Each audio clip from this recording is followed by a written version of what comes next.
नमस्कार, दिन भर की बड़ी खबरों में आपका स्वागत है। मैं हूं आराधना। आज इस बुलेटिन में बात होगी टीएमसी के बागी सांसदों की बढ़ती मुश्किलों की, राहुल गांधी के सामने झुकी बीजेपी सरकार की। देखेंगे सीजेपी ने सरकार को दी क्या चेतावनी, अमेरिका के दौरे पर भागवत का क्यों हो रहा है विरोध, जानेंगे चिराग पासवान ने एनडीए के साथ किया क्या खेल, और बुलेटिन के आखिर में देखेंगे जाने माने कार्टूनिस्ट इरफान की किस खबर पर पड़ी तिरछी नजर। लेकिन दिन भर की तमाम बड़ी खबरों से पहले एक नजर आज की सुर्खियों पर। सपा प्रमुख अखिलेश यादव ने बीजेपी पर साधा निशाना, कहा बीजेपी सरकार में नारी सिर्फ नारा बनकर रह गई है। लखनऊ में एक कार्यक्रम में दिया बयान। महाराष्ट्र में हिंदी मराठी भाषा विवाद पर कांग्रेस का बड़ा बयान, कहा विवाद से न देश चलता है और ना ही सरकार चलती है, बस बीजेपी की राजनीति हमेशा विवाद से ही चलती है। बंगाल में फिर चुनाव कराने को लेकर उठे सवाल, ट्रिब्यूनल सुनवाई के दौरान एसआईआर में 90% केस में नाम काटने को माना गया गलत, 31 सीटों पर सीधा असर। विवाद के बाद हटाया गया बॉलीवुड एक्ट्रेस कृति सैनन का राखी वाला विज्ञापन, कपड़ों को लेकर ट्रोल हुई थी एक्ट्रेस। राहुल गांधी ने सपोर्ट में कहा था महिलाओं की पहरेदारी नहीं करनी चाहिए। और शेयर बाजार में गिरावट, 183 अंकों की गिरावट के साथ 77,472 पर बंद हुआ सेंसेक्स, वहीं 126 अंकों की गिरावट के साथ 24,207 पर बंद हुआ निफ्टी। ये तो थी सुर्खियां। अब बात आज की सबसे बड़ी खबर की। टीएमसी के बागियों पर तलवार लटक रही है, उनकी सांसदी खतरे में है, जिससे उनकी धड़कनें बढ़ी हुई हैं।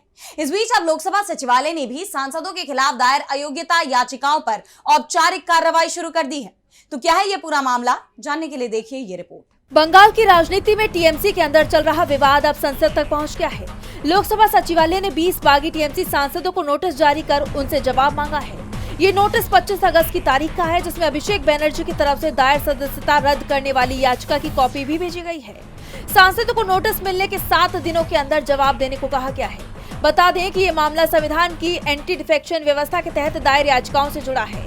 ये कदम तब उठाया गया है जब एक दिन पहले ही सुप्रीम कोर्ट ने मामले की सुनवाई करते हुए शीघ्र निर्णय की जरूरत पर जोर दिया था। कोर्ट ने बागी सांसदों को नोटिस दिया था और लोकसभा स्पीकर को नोटिस देने पर विचार किया था, लेकिन इन्हें नोटिस जारी नहीं किया गया था। अभिषेक बनर्जी 18 जून को लोकसभा में दायर याचिका पर कार्रवाई में बहुत ज्यादा देरी होने पर सुप्रीम कोर्ट की शरण में पहुंचे। दिलचस्प बात यह है कि द इंडियन एक्सप्रेस की रिपोर्ट के मुताबिक लोकसभा सचिवालय द्वारा बुधवार को जारी नोटिस पर 25 अगस्त की तारीख दर्ज है।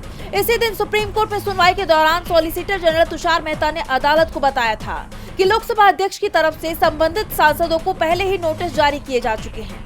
लोकसभा सचिवालय की तरफ से जारी नोटिस के मुताबिक ये कार्रवाई टीएमसी के राष्ट्रीय महासचिव और लोकसभा में पार्टी के नेता अभिषेक बनर्जी द्वारा दायर अयोग्यता याचिका के आधार पर की गई है। लोकसभा सचिवालय ने अपने नोटिस में लोकसभा सदस्य दल बदल के आधार पर अयोग्यता नियम 1985 के नियम 6 और नियम 7(3) का हवाला दिया है, जिसके बाद से ये माना जा रहा है कि लोकसभा सचिवालय ने ये कदम सुप्रीम कोर्ट के सख्त रुख के चलते उठाया है। टीएमसी के बागी सांसद मुश्किल में है तो टेंशन में इस वक्त बीजेपी भी है। 22 अगस्त को महाराष्ट्र के पुणे में कांग्रेस सांसद राहुल गांधी ने छात्रों की गूंज कार्यक्रम किया था, जिसमें महिलाओं से जुड़े तमाम समस्याओं पर बातचीत हुई। उस दौरान 2 मुद्दे प्रमुखता से उठे थे। इस पर राहुल गांधी ने छात्रों को पूरी मदद करने का वादा भी किया था और अब राहुल गांधी ने बीजेपी को झुकाकर अपना वादा पूरा भी कर दिया है। तो क्या है ये पूरी खबर, देखिए इस रिपोर्ट में। पुणे में हुआ छात्रों की गूंज कार्यक्रम में कांग्रेस सांसद राहुल गांधी को सुनने के लिए बड़ी संख्या में लड़कियों ने हिस्सा लिया था। इस दौरान लड़कियों ने भी अपनी बात खुलकर रखी। कार्यक्रम में एक आदिवासी छात्रा ने भी सरकारी हॉस्टल्स में उनके साथ होने वाले दुर्व्यवहार का मुद्दा उठाया था। बताया था कि कैसे हॉस्टल्स में रहने के लिए एक उम्र सीमा तय की गई है और आदिवासी छात्रों के लिए बने सरकारी हॉस्टल्स में ये रूल है कि छात्र सिर्फ 30 साल तक ही रह सकते हैं, जबकि छात्र चाहते हैं कि उन्हें 35 वर्ष तक की आयु तक हॉस्टल में रहने की परमिशन दी जाए। इस सिलसिले में राहुल गांधी ने 24 अगस्त को सीएम देवेंद्र फडणवीस को चिट्ठी भी लिखी थी, जिसके बाद सरकार अब बैकफुट पर आ गई है। सरकार ने हॉस्टल्स में रहने के लिए 30 साल की उम्र सीमा को खत्म करने का फैसला किया है। वहीं इसको कांग्रेस पार्टी ने छात्रों की जीत बताया है। छात्रों की गूंज में दूसरा मुद्दा महाराष्ट्र लोक सेवा आयोग के पेपर लीक का उठा था। एक छात्रा ने बताया था कि उनका पेपर लीक हो गया है, लेकिन आयोग ये मानने को तैयार ही नहीं है। सुनिए क्या कुछ बताया था छात्रा ने। हमारा सर पेपर लीक हो गया है। एमपीएससी इज अ कॉन्स्टिट्यूशनरी बॉडी और इसको दबाया जा रहा है। 22 मार्च को हमारा एग्जाम हुआ था और 20 मार्च को पेपर लीक हो गया। जब पता चला पेपर लीक हुआ तो एमपीएससी ने डिनाई कर दिया और अब सरकार इस पर भी बैकफुट पर आ गई है। एमपीएससी ने ड्रग इंस्पेक्टर रिक्रूटमेंट एग्जाम में बड़ी गड़बड़ी के आरोप और उसके सामने आए सबूतों के बाद पूरी भर्ती प्रक्रिया को रद्द करने का फैसला किया है। इसे भी छात्रों की जीत करार देते हुए कांग्रेस ने एक्स पर पोस्ट किया कि महाराष्ट्र में 22 मार्च को हुई ड्रग इंस्पेक्टर भर्ती परीक्षा पेपर लीक की वजह से कैंसिल हो गई। परीक्षा से 2 दिन पहले 20 मार्च को इसके 70 से ज्यादा सवाल व्हाट्सएप पर लीक कर दिए गए थे। बीजेपी सरकार में पेपर लीक महामारी बन चुकी है जो थमने का नाम नहीं ले रही। युवा दिन रात कड़ी मेहनत करते हैं, कोचिंग की फीस भरते हैं, ट्रेनों में धक्के खाते हुए दूसरे शहरों में परीक्षा देते हैं, लेकिन पेपर लीक हो जाता है। शर्मनाक। वहीं राहुल गांधी ने कहा कि महाराष्ट्र के छात्रों ने एक और लड़ाई जीत ली है। यानी साफ है कि अब बीजेपी सरकार राहुल गांधी और छात्रों के दबाव में है। महाराष्ट्र में छात्रों के आगे सरकार को झुकना पड़ा है तो सीजेपी भी सरकार की मुश्किलें बढ़ाती दिखाई दे रही है। दिल्ली के जंतर मंतर पर छात्रों के प्रदर्शन को खत्म हुए 1 महीने का वक्त बीत गया है, लेकिन आज भी उनकी मांगें पूरी नहीं हुई, बल्कि शिक्षा व्यवस्था में सुधार के लिए और भी नए मोर्चे खुल गए हैं। और अब सीजेपी ने एक और बड़ी चेतावनी दी है, साफ कह दिया है कि सब याद रखा जाएगा। तो सरकार को चेताते हुए क्या कुछ कहा है सीजेपी ने, जानने के लिए देखिए ये रिपोर्ट। जंतर मंतर पर युवाओं का प्रदर्शन भले ही खत्म हो गया है, लेकिन मोदी सरकार के खिलाफ देश के युवाओं में जो नाराजगी है वो खत्म होती नजर नहीं आ रही, बल्कि सरकार के रवैये को देखते हुए ये गुस्सा और भड़कता नजर आ रहा है। हालात ऐसे हैं कि अब सीजेपी एक और आंदोलन खड़ा करने का ऐलान कर चुकी है। 5 सितंबर को जंतर मंतर पार्ट 2 शुरू हो रहा है, जिसके तहत इंडिया गेट से दिल्ली पुलिस मुख्यालय तक मार्च होगा। और अब सीजेपी ने सरकार को एक और चेतावनी देते हुए कहा है कि सब याद रखा जाएगा। उन्होंने 25 जुलाई, जिस दिन सरकार से बातचीत के बाद जंतर मंतर का प्रोटेस्ट खत्म हुआ था, उसे ब्लैक मंडे करार दिया है। जंतर मंतर के इस प्रदर्शन के खत्म होने के 1 महीने पूरे होने पर कॉकरोच जनता पार्टी ने एक्स पर अपने पोस्ट में कहा कि सब याद रखा जाएगा। 1 महीने पहले 25 जुलाई को हमने ये भरोसा मिलने के बाद कि चारों मांगे पूरी हो जाएंगी, प्रोटेस्ट खत्म कर दिया था। 3 अभी भी बाकी है। पहली, स्टूडेंट्स के परिवारों के लिए मुआवजा। दूसरी, स्टूडेंट प्रोटेस्टर्स के खिलाफ एफआईआर वापस लेना और कोई एक्शन ना लेना। और तीसरी, आरएएफ यानी रैपिड एक्शन फोर्स और दिल्ली पुलिस माफी मांगे। ब्लैक मंडे रिकॉर्ड में लाठियों, आंसू गैस और पैलेट गन से लेकर बिना बैज वाले लोगों की तरफ से प्रोटेस्टर्स पर हमलों तक की कार्रवाई का डॉक्यूमेंट है। इसमें जवाबदेही की हमारी मांग के केंद्र में 11 ऐसे सवाल भी हैं जिनका जवाब नहीं मिला। सीजेपी ने कड़े तेवर दिखाते हुए आगे ये भी कहा कि हर गुजरते दिन के साथ इन सवालों को नजरअंदाज करना मुश्किल होता जा रहा है और जवाबों की मांग और मजबूत होती जा रही है। इसके साथ ही उन्होंने एक स्टोरेज ड्राइव की लिंक भी शेयर की है, जिसमें प्रदर्शन के दौरान के तमाम वीडियो मौजूद है। इनमें दिल्ली पुलिस की छात्रों पर बर्बरता साफ नजर आ रही है। इसे शेयर करते हुए सीजेपी ने लिखा कि ये आर्काइव आपको उन डरावने पलों को फिर से जीने का मौका देता है।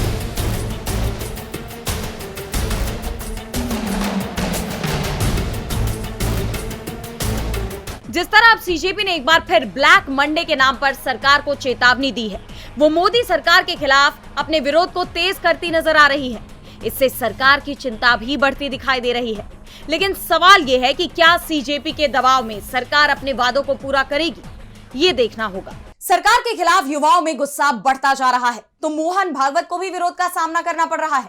आरएसएस प्रमुख मोहन भागवत 17 दिनों के लिए विदेश दौरे पर हैं, जहां वो कई कार्यक्रमों में हिस्सा ले रहे हैं।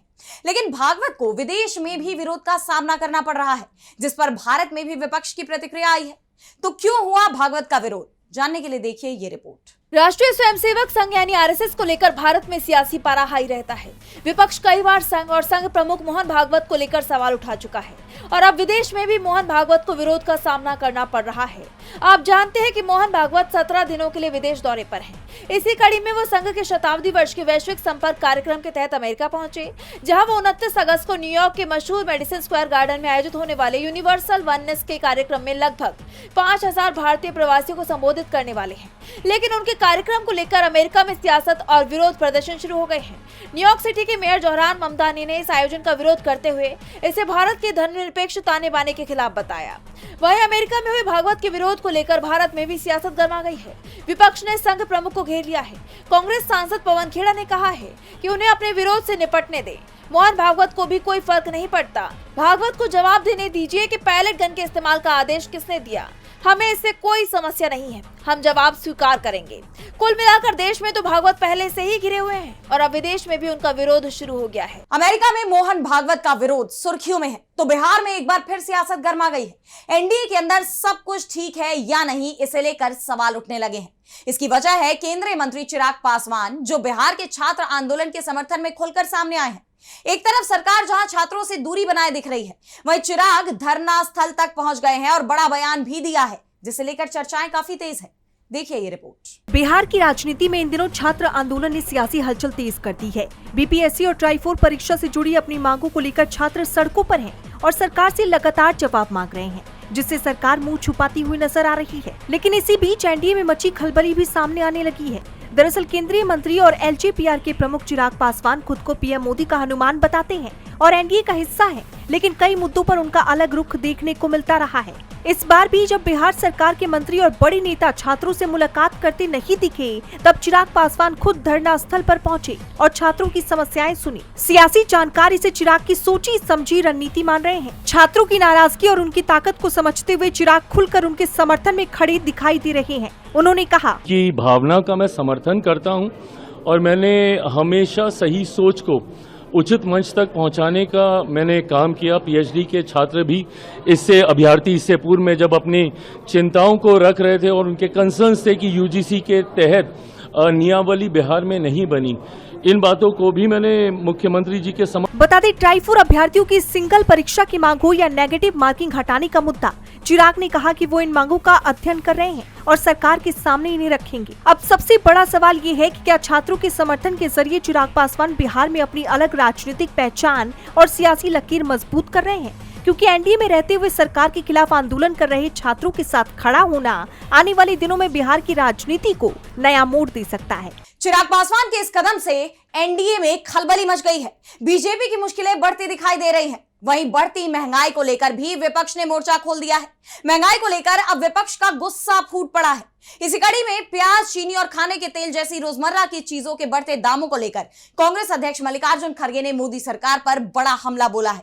तो क्या कुछ कहा है उन्होंने, जानने के लिए देखिए ये रिपोर्ट। देश में त्योहारों का मौसम आने से पहले ही आम आदमी की जेब पर महंगाई का दबाव बढ़ता हुआ नजर आ रहा है, जिसे लेकर अब सियासी पारा भी हाई हो गया।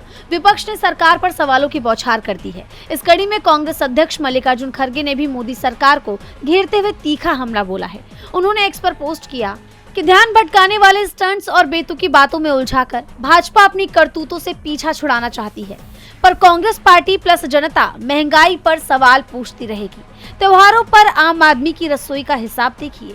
प्याज के दाम साल भर में 59% तक बढ़े। कई शहरों में 50 से 60 रुपए किलो, चीनी 60 से 70 रुपए किलो, कहीं 72 रुपए किलो तक। सरसों के तेल 200 रुपए प्रति लीटर के पार है।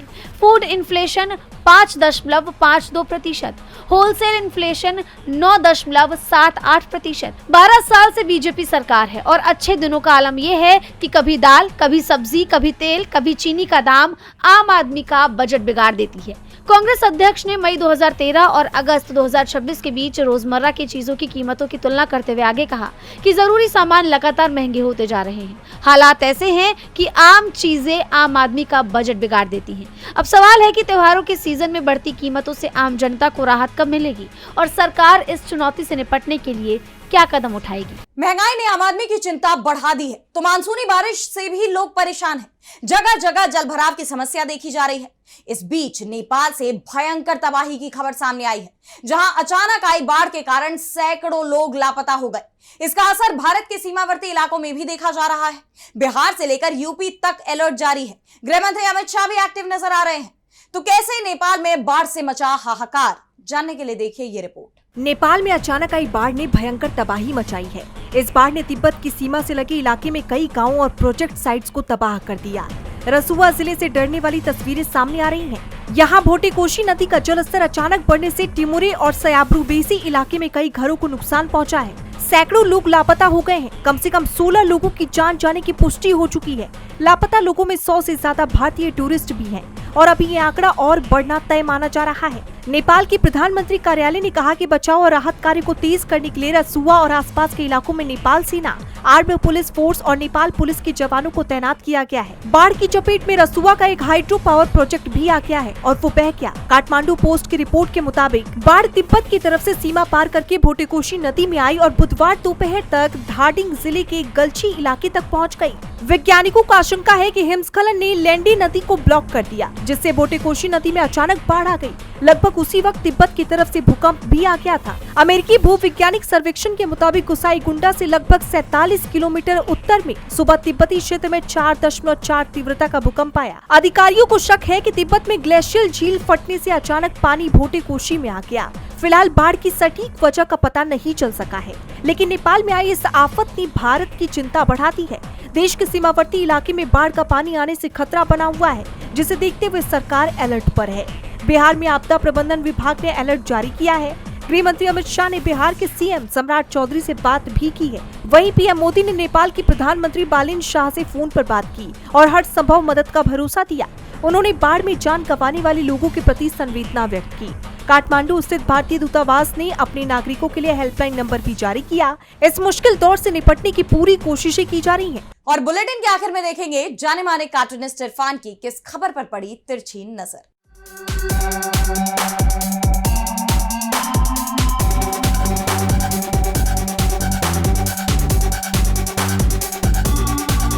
उत्तर प्रदेश में चुनावी रंग बहुत तेजी से चढ़ रहा है। वहाँ के मुख्यमंत्री योगी आदित्यनाथ ने जनता को 60+ की जो महिलाएं हैं उनको उत्तर प्रदेश की रोडवेज की बसों के अंदर फ्री यात्रा का ऑफर दिया है। कहा है कि इसमें वो यात्रा कर सकती हैं। 60 साल की महिलाएं जो दौड़ भाग करके चढ़ करके रोडवेज की बसों में सफ़र करेंगी, ये तो एक बड़ा चुनौतीपूर्ण कार्य हो गई ही। जितना चुनौतीपूर्ण कार्य उनके लिए चुनाव जीतना होगा। अब देखना यह है कि केजरीवाल जिसके लिए वो बुराई किया करते थे, ये उन्हीं के फॉर्मूले हैं। दरअसल में महिलाओं के लिए, कमज़ोर वर्ग के लिए, पिछड़ों के लिए ये सब फ्री वीज़ करना, उसके लिए उन्होंने काफ़ी अपने बुराइयां ली। लेकिन बीजेपी ने इसी को अपना चुनावी हथियार बना ली। जब भी चुनाव होते हैं वो इस तरह के पोटल्ले खोल देते हैं लोगों के आगे और चुनाव की हवा को बदल देते हैं, क्योंकि ये तरीका लोगों को पसंद शायद आता है और अभी इसी ट्रेंड पर चुनाव जो है जीते जा रहा है।